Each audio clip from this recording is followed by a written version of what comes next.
Iya, siap-siap nonton bola di stadion. Anda sudah siap untuk nonton bola di stadion, pemirsa? Inilah yang kami bahas bersama Pak Menteri Pemuda dan Olahraga dan juga ada Pak Kus Nedi di sini.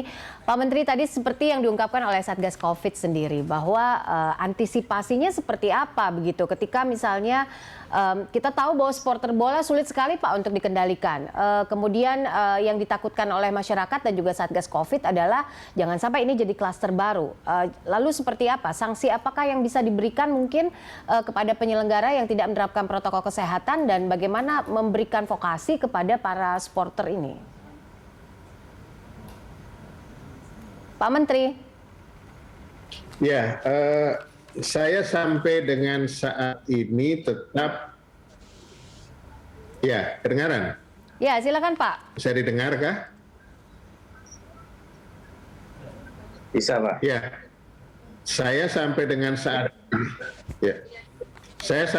saat ini tetap masih berpedoman kepada rekomendasi yang kita berikan untuk menggelar Piala Menpora yang sekarang sedang berlangsung. Rekomendasi itu juga bersama-sama dengan Satgas dan pihak kepolisian serta berbagai pihak lainnya bahwa belum ada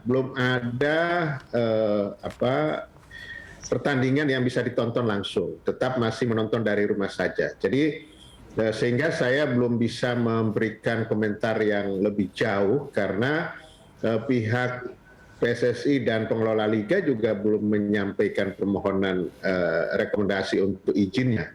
Nah, kalau dilihat dari penyebaran dan mutasi, maka untuk sementara saya ingin menyatakan pola yang kita lakukan pada saat pramusim Piala Menpora seperti ini sudah baik. Mungkin saja itu yang akan kita pakai untuk pada saat gelaran kompetisi Liga 1 dan Liga 2. Karena kita belum tahu. Pertama, memilih siapa yang boleh ada di dalam, kemudian siapa yang tidak boleh, itu juga pekerjaan yang tidak mudah. Ya. Misalnya, harus berdasarkan dengan vaksin, kan ada juga wacana. Tetapi kan tadi kita dengarkan dari Pak Kus Nedi bahwa vaksin itu bukan untuk memberantas pandeminya, tetapi membuat kita lebih kekebalan kita lebih meningkat, dan itu pun tidak 100%, masih ada sekitar 35-37% yang masih juga rentan. Nah, dasar inilah yang kami akan jadikan pertimbangan apabila satu saat nanti pihak PSSI dan kemudian pengelola liga LIB mau mengajukan rekomendasi, karena sudah ada kesepakatan dengan pihak Polri bahwa sebelum pihak kepolisian mengeluarkan izin, kita harus ada pembahasan dulu dalam bentuk rapat koordinasi, dan di situ saya minta Satgas harus hadir, kemudian Polri juga harus hadir, sehingga kita lihat benar, kita yakin betul tentang penerapan prokesnya, baru saya berani untuk merekomendasikan.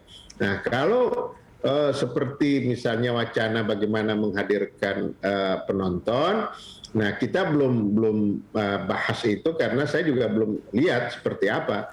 Nah, bagaimana dengan mengedukasi mereka? Alhamdulillah sekarang ini para penonton, para supporter kita patuh ya dengan apa yang mereka komitkan. Jadi sebelum keluar izin pramusim itu saya bertemu dengan pimpinan supporter seluruh Indonesia, pemilik klub, dan saya minta komitmennya. Dan alhamdulillah sampai sekarang ini komitmennya tidak ada yang datang ke stadion, tidak ada yang nonton bareng, tidak ada yang berkerumun.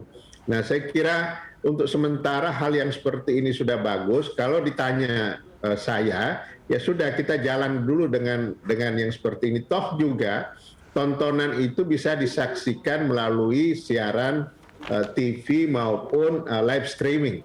Kan sekarang sudah canggih ya.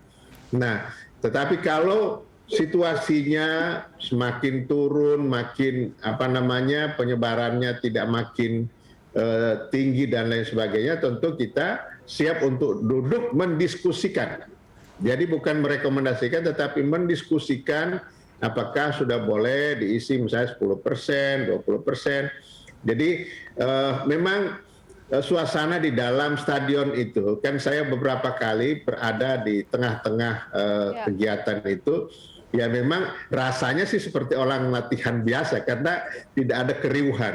Tetapi kalau di TV kan ada rekaman keriuhannya, yang mungkin yang bisa membuat suasana seperti suasana pertandingan yang dihadiri oleh penonton. Jadi memang di TV itu lebih kita berasa suasananya daripada kita berada di dalam. Jadi sampai saat ini saya belum bisa berkomentar jauh karena kita belum bisa melihat seperti apa proposal yang disampaikan oleh PSSI dan pengelola PT LIB-nya. Oke, jadi posisinya masih belum karena ini hanya baru wacana begitu ya Pak Menteri ya?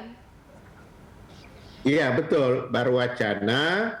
Sudah ada beberapa yang menyampaikan karena memang kalau kita menonton di dalam stadion suasananya berbeda. Berbeda seperti sepi dan lain sebagainya. Mungkin disitulah muncul, coba bagaimana kalau kita mulai atur ada penonton sebagian. Tetapi sampai hari ini kami tetap masih berpegang pada rekomendasi yang kami berikan ke pihak kepolisian bahwa pertandingan belum ada penontonnya. Baik, oke Pak Kus, saya ingin tanggapan Anda sekaligus apa input karena ini kan masih bentuknya adalah wacana. Apakah Anda setuju dan bagaimana nanti Satgas Covid akhirnya bisa menerapkan ini dan juga menjadi catatan untuk pemerintah? Ya, prinsipnya saya sangat setuju sekali dengan apa yang disampaikan oleh Pak Menteri karena tadi saya sampaikan bahwa kita sudah 1 tahun dan korban juga sudah cukup banyak. Kemudian biaya yang kita keluarkan juga sudah banyak.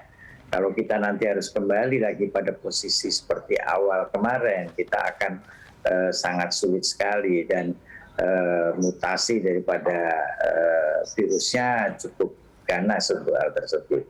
Yang paling penting buat saya sebenarnya kita selalu saya sampaikan bahwa menyelesaikan COVID itu harus bergotong royong. Artinya semua orang dilibatkan, baik itu klub supporter ataupun itu pengelola liga sepak bola tersebut atau pemilik klub dan sebagainya, itu sama-sama kita memberikan penjelasan atau pengertian kepada masyarakat bahwa kita hidup berdampingan dengan COVID, yang mana COVID virusnya kita tidak bisa lihat. Orang yang sudah mendapat vaksinasi 2 kali pun masih bisa kena dengan COVID tersebut. Artinya tadi yang saya sampaikan bahwa tidak mudah mengatasi COVID ini hanya dengan mengingatkan. Masih banyak juga orang yang tidak percaya bahwa COVID itu memang ada. Padahal kita sudah lihat begitu banyak korban yang terjadi. Berapa banyak orang yang tidak divaksin, belum berani divaksinasi sampai saat ini pun kita dari Kementerian Kesehatan juga masih berusaha bagaimana cara memberikan pengertian kepada masyarakat untuk hal tersebut bisa dicapai sehingga terjadilah yang disebut herd immunity. Jadi terus terang saya berharap kepada semua pihak siapapun, kelompok apapun, kita saling mengingatkan, saling menjelaskan bahwa COVID masih ada. Baik. Kita harus hidup bersama COVID, kita harus paham terhadap protokol-protokol bagaimana menghadapi COVID tersebut. Kita harus percaya bahwa COVID itu ada dan kita ikuti perintah daripada teman-teman dari kesehatan yang memang sudah menghadapi hal tersebut dengan mendalam. Baik, nanti kita akan lanjutkan di segmen terakhir dari dialog kami bersama Pak Menteri dan juga Pak Kusnedi. Tapi pemirsa, kita jeda sebentar, tetaplah bersama kami.